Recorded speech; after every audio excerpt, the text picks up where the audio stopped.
We're up to the 4th video now in Inktober this year, and I will start the video off with day 10, Crabby. Now I'm going to do some scary facts in this one, and it is regarding the coconut crab, which is also known as the robber crab. The coconut crab is the largest land crab in the world and measures 90 centimeters in length, which is nearly a meter, and are native to the Indo-Pacific African islands. They can carry 6 times their own body weight, and some can weigh 4.5 kilos. They can only live on land and cannot survive in water. They are usually shy but will attack if provoked. They have been known to break windows, climb poles and trees, and dismember chickens, kittens, pigs, and birds in trees. Adult crabs have allegedly eaten some villages on islands, but no official records have been recorded. So, not entirely sure if this is true, but yeah, if it is, I wouldn't be surprised. They are solitary creatures and don't like to hang around with one another, and they will eat another crab if necessary. Their claws are so powerful that they rival the jaws of tigers, lions, and bears. Oh my. Scientists reckon that coconut crabs may have been responsible for search teams not being able to find the body of Amelia Earhart, who was a famous female pilot that disappeared near Howland Island in the South Pacific in 1937. The area was renowned for these crabs, and she may have been mutilated and eaten by them. Experiments were done on the very beach that she may have crashed on with a pig carcass, and they found that the crabs just shredded the pig to pieces, took the fleshy pieces back to their underground lairs, and ate the flesh right off the bone. So what have we learnt today? Do not pass out or die on a beach that is inhabited by coconut crabs. That is a big fuck that. After hearing that, I won't even go to an island now that could have coconut crabs. Like, I'm shit scared of them now. So what I decided to do for this illustration is I decided to do like a crabby coconut crab. So it's a crabby crab. I wouldn't say it's a coconut crab. It's actually a mutant sort of monstery crab that I like to create. And yeah, it's basically waving around a leg in the air because it's mutilated a human, and it's also pulled out some eyes and is dragging the optical nerve. And I did the optical nerve in a different sort of way. It's kind of like I just wanted more aesthetics, so I did it like a worm type thing. And yeah, he's basically holding the leg up saying, hey, I will do the same to you. So I will leave you to watch the rest of me draw this illustration, and I will be back in the next one in a couple of minutes.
Now day 11 is eagle, and I decided to do some fun facts on the harpy eagle and decided to do a really gruesome drawing for this one. The harpy eagle is native to Central and South America. This eagle was named after the Greek mythology harpies, which are gruesome women with bird bodies. They are the largest eagle or raptor in the world, with talons nearly a foot long, more than a meter tall, and a wingspan of 2 meters, and can live from 35 to 45 years. They feed on sloths, opossums, monkeys, and other birds and reptiles, and they are very stealthy. Their prey don't even hear or see them coming. They can annoy businesses such as farmers as they steal livestock such as chickens, lambs, goats, and piglets. They are the strongest eagle and apply over 110 pounds, which is about 50 kilos, of pressure to crush bones. They fly over 80 kilometers an hour, which is not very fast at all. But I suppose the size of them, I can see why. And the females are larger than the males. Sorry, you're probably hearing some panting right now. That is my dog that's under the table. So if you're hearing some weird grunting, panting noises, that is him. So for the illustration I did for eagle, I decided to do the claw of a harpy eagle, and it has basically gone and just ripped the head off of a person.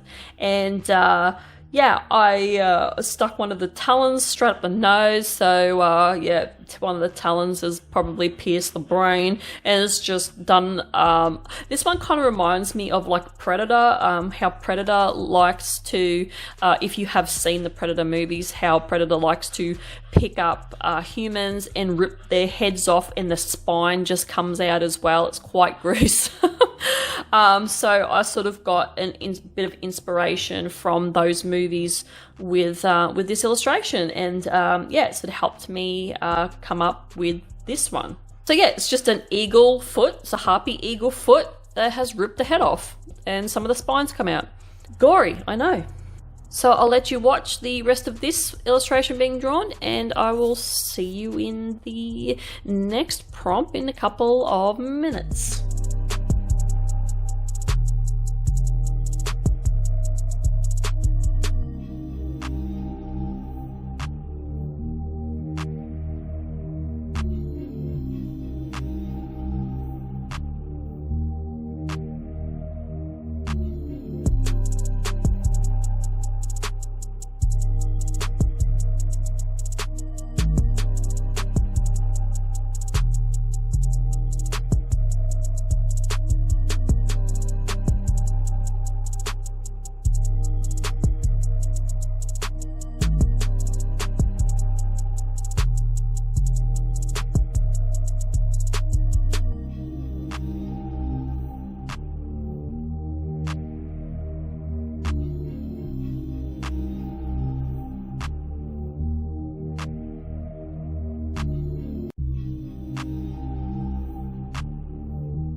Day 12 is forget, and I decided to sort of do some scary facts with this one about memory loss, basically forgetting stuff. So I'll start with a little bit of a, say, conspiracy, or not conspiracy, but it's kind of like a superstition maybe. Apparently doorways destroy your memory. Have you ever gotten up from one room and went into another and completely forgotten why you even walked into that room? Researchers reckon that the doorways suggest to the brain that it's a new scene, and it archives the old memories, causing a memory wipe. Think of that meme that circulated around about God cancelling your actions like a Sims game. It's kind of like, I don't know, sort of think of that. That sort of sprung into my mind when I think of that because of that meme that circulated. So certain activities can wipe the brain. Apparently, sex has made people forget the last few days, causing brain fog and memory loss, some even unable to form new memories for a few hours. This is called transient global amnesia. Our brains may be wired to forget infancy. Researchers reckon that an infant's brain does create memories but sheds them through something called deliberate forgetting mechanisms. The developing brain grows, changes, and with this wipes out memories. Brain injury causes forgetfulness. Obviously having a substantial impact on sections of the brain can cause the brain structure to be compromised and amnesia kicks in.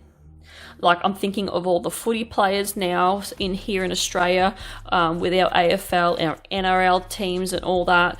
A lot of the older ones that are coming up now have, like, their brain is just completely fucked because they have taken so much hits to the head, and it also goes for boxers as well. Like, you take too many hits to the head, it's gonna do something.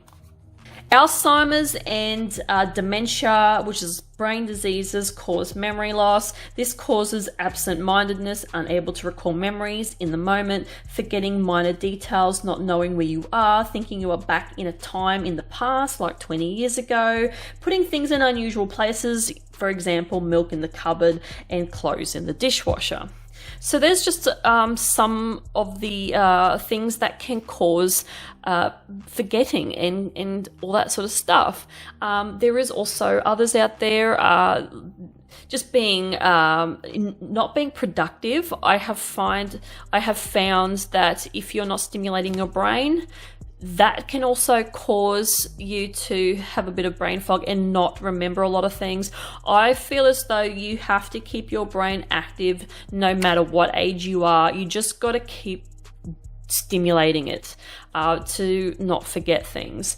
And with the illustration I did for this prompt, I wanted to portray a person who's fractured, like the head's been split down the center. There's nails, there's knives, there's swords going through the head, and the brain, like the head's just exploded with particles coming out. Just as my interpretation of portraying forgetfulness, or forgetting stuff. It's just the brain is just being affected somehow. So once again, I'll let you watch the rest of this illustration, and I will be back for the final one in this video in just a minute.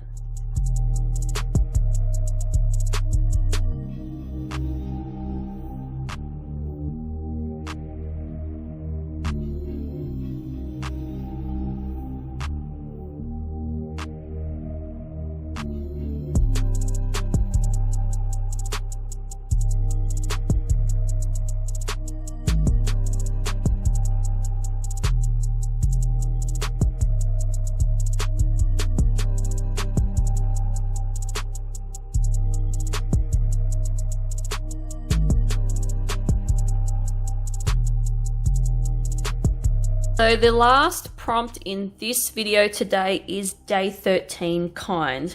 And for this one, I just decided to do some fun facts on actually being kind. I decided to look up the benefits of being kind and come to some information that I wanted to share in these fun facts that I'm going to share with you right now. So as far as I'm concerned, I think that we do lack kindness in the world. Like, it's definitely there, but I think that people use it sparingly now because, people will take advantage of it. And I think a lot of people now judge in a situation if they should use their kindness, because it is quite draining when you want to be kind to somebody, but if they're out to get you, or they're out to manipulate you in some sort of way, you sort of discern the situation and come to a conclusion whether or not you want to use your kindness or not. To be kind, and this is the benefits of being kind, it actually makes you feel less stress. You get a feeling of joy, and it produces endorphins and is a natural painkiller. It also gives you a feeling of being in control and gives you confidence and optimism. It also has a pleasant outcome for the person you are being kind to and for you potentially making their day. Also, never forget to be kind to yourself. And this is the big one, because how can you be kind to others if you're not kind to yourself? It boosts your immune system. It's good for your heart because you're not stressed, and reduces anxiety. You just don't know what someone is going through. So before flying off the handle at someone, assess the situation and just either move on or be kind in return, and it might just make them feel better, and it will definitely make you feel better. Or just, take yourself out of the situation, let them calm down. That's another thing. Or probably one thing to diffuse the situation is to just be calming and kind back and not sink down to their level. So the illustration that I decided to do for this one is is two monsters, as I like to draw, as you know. And one is on the ground leaning up against the wall, who has basically had everything taken from them. They have basically been too kind, taken advantage of, and they've got no heart anymore, and they've suffered. And this monster here, who's got his spine hanging out, and he is deteriorating. So what he wants to do is be kind and give his heart to this kind person here, or kind monster, because he's deteriorating. He's not going to need it anymore, and his other hand, as you can see, has come up in like a needle type sort of thing, and is going to stitch this heart into this monster's body, and then he can now become alive again and start being kind again, and being kind to the right people and not being taken advantage of. So that's explaining my illustration right there. Hopefully you enjoyed the illustrations in this video today. So far I'm still having fun. This is great. Just like I keep saying, it's getting me out of my comfort zone, drawing stuff that I wouldn't usually do. Hope you guys are still at it, still doing still working away at it and coming up with cool things. And I will see you guys in the next one. Bye.